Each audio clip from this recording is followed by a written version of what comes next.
కార్తీక మాసం మొదలైన దగ్గర నుంచి అడుగుతున్నారు మన సబ్స్క్రైబర్స్ అందరూ, అక్క మీరు చేసుకునే కార్తీక మాసం పూజా విధానం చూపించండి అని.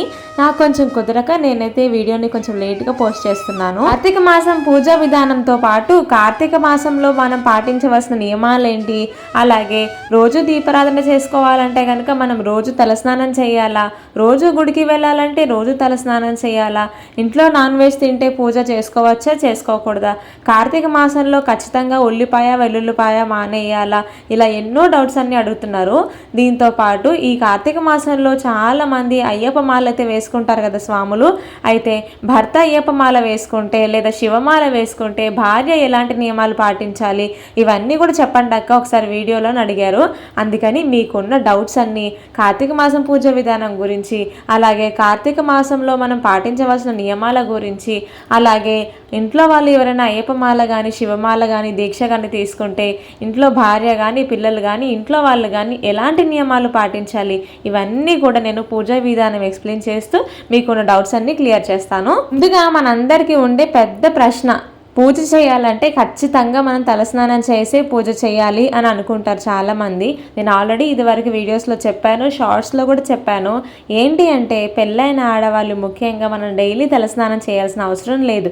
మనం కంఠస్నానం అంటే మనం మామూలుగా వంటికి స్నానం చేసుకొని తర్వాత మనం పాపెట్లో కొంచెం సింధూరం కానీ కుంకుమ కానీ బొట్టు పెట్టేసుకున్న తర్వాత మనం నిత్యం కూడా దీపారాధన అయితే చేసుకోవచ్చు. అలా కంఠస్నానం చేసిన తర్వాత మనం పాపెట్లో బొట్టు పెట్టుకుంటే అది మనకి తల స్నానంతో సమానం. అయితే జెంట్స్ విషయానికి వస్తే కనుక జెంట్స్ మాత్రం ఖచ్చితంగా దీపారాధన వాళ్ళు కనుక డైలీ చేయాలి అనుకుంటే డైలీ వాళ్ళు తలకు పోసుకోవాలి. ఎలా ఉన్నా సరే వాళ్ళు మాత్రం తలస్నానం చేసిన తర్వాత మాత్రమే దీపారాధన అయితే చేసుకోవాల్సి ఉంటుంది. ఒకవేళ హెల్త్ బాగాలేదు అనుకుంటే మాత్రం వాళ్ళు కూడా వంటకి స్నానం చేసుకొని చేసుకోవచ్చు, ఒకవేళ హెల్త్ బాగాలేని పరిస్థితుల్లో మాత్రమే. కానీ లేడీస్కి అంటే మన ఆడవాళ్ళకి మాత్రం ప్రతిరోజు తలస్నానం అనేది నిషేధం. మనం కేవలం సోమవారం కానీ బుధవారం కానీ లేదా శనివారం కానీ, మ్యాక్సిమం సోమవారం శనివారం చేస్తే సరిపోతుంది. ఇలాగా మీరు వారానికి 2 సార్లు లేదా వారానికి ఒకసారి అయినా సరే, అంటే శనివారం అయినా సరే మీరు తలంటు స్నానం చేసుకుంటే సరిపోతుంది. అంతేగాని ప్రతినిత్యం కూడా మీరు తలస్నానం చేయాలి అనే రూల్ ఏమీ లేదు, నిజానికి చేయకూడదు. తలస్నానం చేయకూడదు అంటున్నారు సరే, మరి ఒకవేళ మనం నాన్ వెజ్ తింటే మరుసటి రోజు పూజ చేసుకోవాలంటే మరి ఖచ్చితంగా తలస్నానం చేయాలి కదా, లేదా భార్యాభర్త కలిసి ఉన్నప్పుడు అంటే బ్రహ్మచర్యం పాటించకపోతే కూడా మనం తలస్నానం చేయాలి కదా అని అడుగుతున్నారు.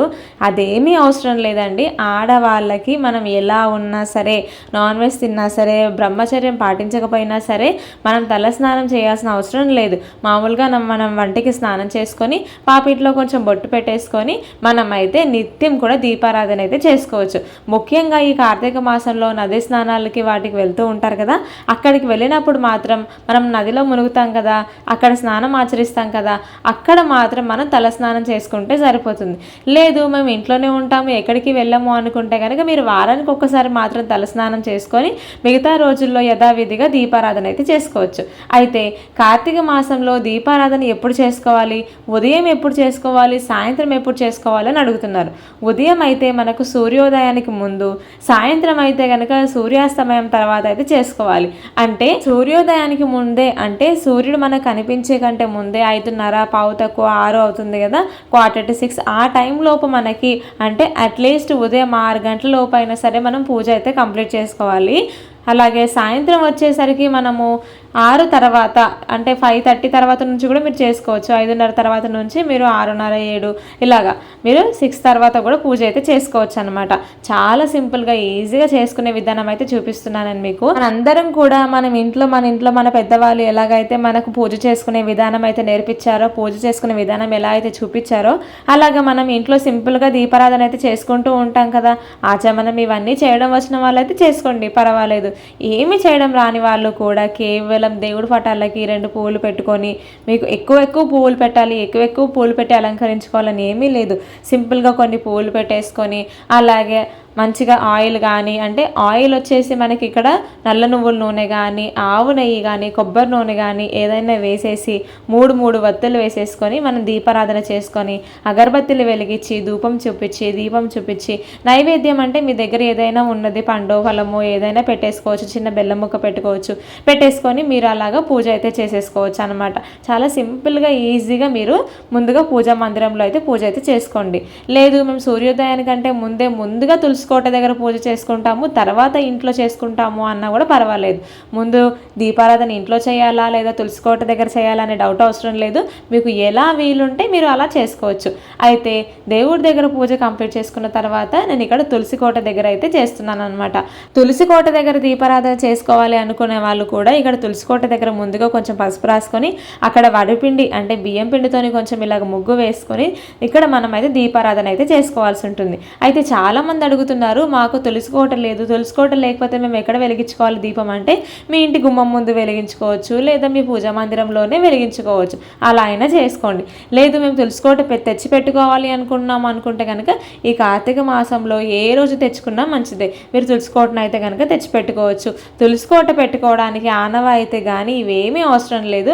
మీరు ఎలాంటి భయాలు సంకోచాలు లేకుండా తులసి కోటను అయితే మీరు తెచ్చుకొని ఇంట్లో అయితే పెట్టుకోవచ్చు. కార్తీక మాసంలో ఉపవాసం ఉంటే మంచిది అంటారు కదా, మరి ఫాస్టింగ్ ఎలా ఉండాలి, ఉల్లి వెల్లుల్లి తినకూడదా, నాన్ వెజ్ తినకూడదా, అలాగే బ్రహ్మచర్యం పాటించాలా, ఇవన్నీ డౌట్స్ అన్నీ అడుగుతున్నారు. ఏదైనా మనం తీసుకునే సంకల్పం మీదే ఆధారపడి ఉంటుంది. సపోజ్ నేను ఈ కార్తీక మాసం మొత్తం బ్రహ్మచర్యం పాటిస్తాను, లేదా ఈ కార్తీక మాసం మొత్తం కూడా నేను వంటిపూట భోజనం చేస్తాను, లేదా కార్తీక మాసం మొత్తం కూడా నేను ఉల్లి వెల్లుల్లి తినను అని మీరు మనసులో అనుకుంటే మీరు కనుక చేసుకోవచ్చు. లేదు అనుకుంటే కనుక మీరు కేవలం కార్తీక సోమవారాలు వస్తాయి కదా మనకి, కార్తీక సోమవారం రోజు కానీ లేదంటే కనుక కార్తీక పౌర్ణమి రోజు మాత్రం నిష్టగా ఉండి అంటే ఉల్లిపాయ వెల్లుల్లిపాయ తినకుండా అలాగే బ్రహ్మచర్యం పాటించి పూట భోజనం చేస్తాను అని మీరు ఆ రోజు అనుకొని మీరు పూజ చేసేటప్పుడే మనసులో సంకల్పం చేసుకొని ఆ రోజు కార్తీక సోమవారం నాడు కానీ లేదా కార్తీక పౌర్ణమి నాడు కానీ ఇలాగా లేదంటే ఏకాదశుల నాడు కానీ మీరు అనుకొని ఉంటే సరిపోతుంది. ప్రతిరోజు కూడా మనం వంటిపూట భోజనం చేయాలంటే పొద్దున్న నుంచి సాయంత్రం వరకు ఏమి తినకుండా ఉండి సాయంత్రం ఒక పూట మాత్రమే దీపారాధన చేసిన తర్వాత ఏదైనా తినొచ్చు అనుకుంటే కనుక మీరు ఉండగలము అనుకుంటేనే చేసుకోండి, అంతేగాని మీ హెల్త్ పాడయ్యేటట్టు మాత్రం చేసుకోకండి. ఇంట్లో మనం వాడే ఉల్లిపాయ వెల్లుల్లిపాయ విషయానికి వస్తే అసలు ఉల్లిపాయ వెల్లుల్లిపాయ లేకుండా వంట ఎలా చేయాలి అని అడుగుతున్నారు చాలా మంది. మీకు అంత ఇబ్బందిగా ఉంటే కనుక మీరు మొత్తం నెలంతా కాకపోయినా కేవలం కార్తీక పౌర్ణమి రోజు అలాగే సోమవారాల్లో వీలైతే కనుక మీరు ఉల్లిపాయ వెల్లుల్లిపాయ లేకుండా వంట చేసుకునే ప్రయత్నం చేయండి. లేదు అది కూడా కుదరదు అనుకుంటే కనుక కేవలం కార్తీక పౌర్ణమి రోజు మాత్రం మీరు ఉల్లిపాయ వెల్లుల్లిపాయ మానేసి ఆ ఒక్కరోజు నియమనిష్టలతో ఉండి పూజ చేసుకున్నా సరిపోతుంది. చాలామంది అడుగుతున్నారు, మరి లేడీస్కి నెలంతా పూజ చేసుకోవడం కుదరదు కదా, మధ్యలో ఆటంకం వస్తుంది కదా, మరి అప్పుడు ఏం చేయాలి అని. మీకు ఆ ఆటంకం వచ్చిన 4-5 రోజులు మీరు వదిలేసి మిగతా రోజుల్లో మీరు పూజ అయితే చేసుకోవచ్చు. ఇంట్లో అయ్యప్ప మాల వేసుకుంటే భర్త కానీ పిల్లలు కానీ ఎవరైనా మరి ఇంట్లో ఆడవాళ్ళు ఎలాంటి నియమాలు పాటించాలి, ఒకవేళ భర్త అయ్యప్ప మాల వేసుకుంటే భార్య ఎలాంటి నియమాలు పాటించాలి అని అడుగుతున్నారు. భర్త కనుక అయ్యప్ప మాల వేసుకుంటే ఇంట్లో భార్య కూడా తను కూడా ఉల్లిపాయ వెల్లుల్లిపాయ తినకుండా ఉండాలి. ఉదయము సాయంత్రము భర్తతో పాటు తను కూడా, ఒకవేళ భర్త ఇంట్లో పీఠం పెట్టుకుంటే అందరూ కలిసి ఇంట్లో పూజ అయితే చేసుకోవాలి. లేదు భర్త అంటే ఆ స్వామి బయట కనుక పీఠం పెట్టుకున్నా కూడా ఇంట్లో భార్య ఉదయము సాయంత్రము కూడా దీపారాధన అయితే చేసుకోవాల్సి ఉంటుంది. ఎలాగో కార్తీక మాసం కదా, సో ఉదయం అలాగే సాయంత్రం కూడా సూర్యోదయం ముందు సూర్యోదయం తర్వాత ఇంట్లో దీపారాధన చేసుకుంటే సరిపోతుంది. మాల వేసుకున్న వాళ్ళు ఇంట్లో పీఠం పెట్టుకున్నా పెట్టుకోకపోయినా ఇంట్లో వాళ్ళు మాత్రం ఖచ్చితంగా ఉల్లిపాయ వెల్లుల్లిపాయ మాత్రం నిషేధించాలి. అంటే కూరల్లో వాడకూడదు, తినకూడదు అనమాట.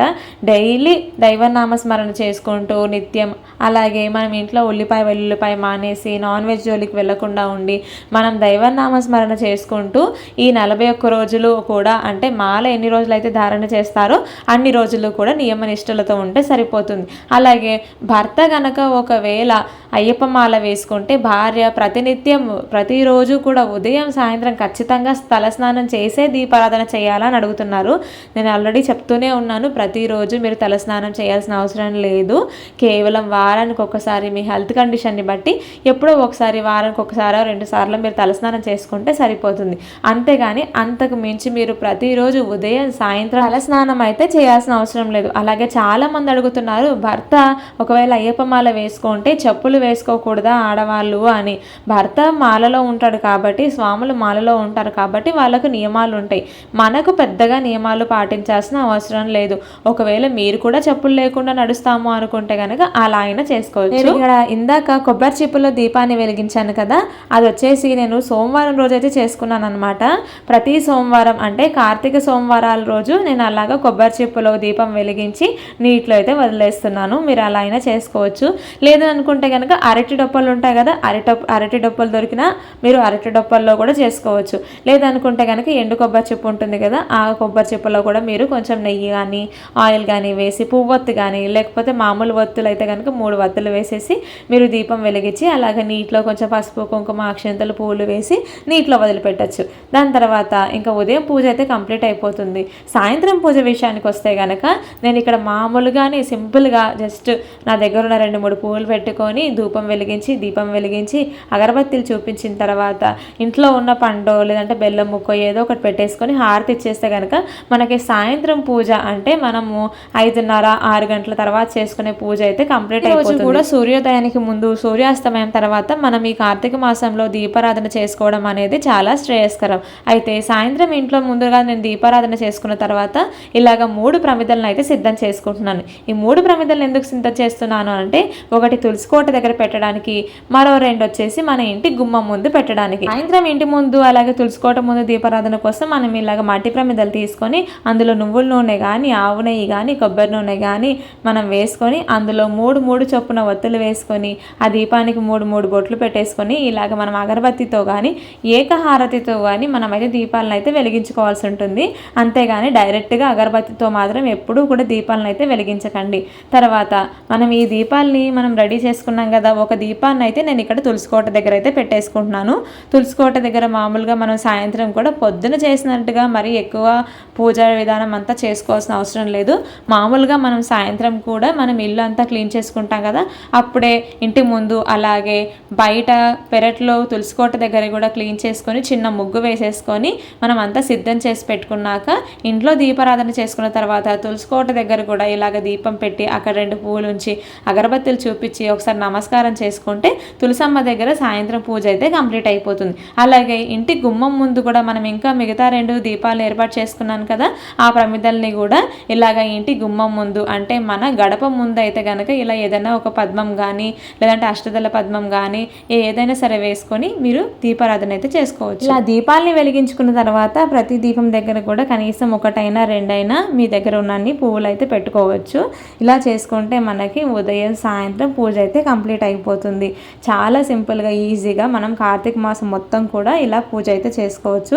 కార్తీక పౌర్ణమికి పూజ ఎలా చేసుకోవాలి, పోలిపాడ్యమి పూజ ఎలా చేసుకోవాలి, ఇవన్నీ కూడా నేను అప్కమింగ్ వీడియోస్లో పెడుతూ ఉంటాను. వీడియో కనుక మీకు యూస్ఫుల్గా అనిపించినట్లయితే కనుక వెంటనే ఒక లైక్ ఇచ్చండి. అండ్ ఛానల్ని ఇంకా ఎవరైనా సబ్స్క్రైబ్ చేసుకోకపోతే కనుక వెంటనే ఛానల్ని సబ్స్క్రైబ్ చేసుకోండి. మరెన్నో ఇన్ఫర్మేటివ్ వీడియోస్ అన్నీ మీకు ఈ ఛానల్లో ఉంటాయి. అలాగే చాలామంది అడుగుతున్నారు, నాన్ వెజ్ మేము మానేయలేదు కార్తీక మాసంలో కానీ డైలీ పూజ చేసుకోవాలని ఉంది అని. అలాంటప్పుడు మీరు మార్నింగ్ అయితే కనుక మీరు పూజ అయితే చేసుకోవచ్చు.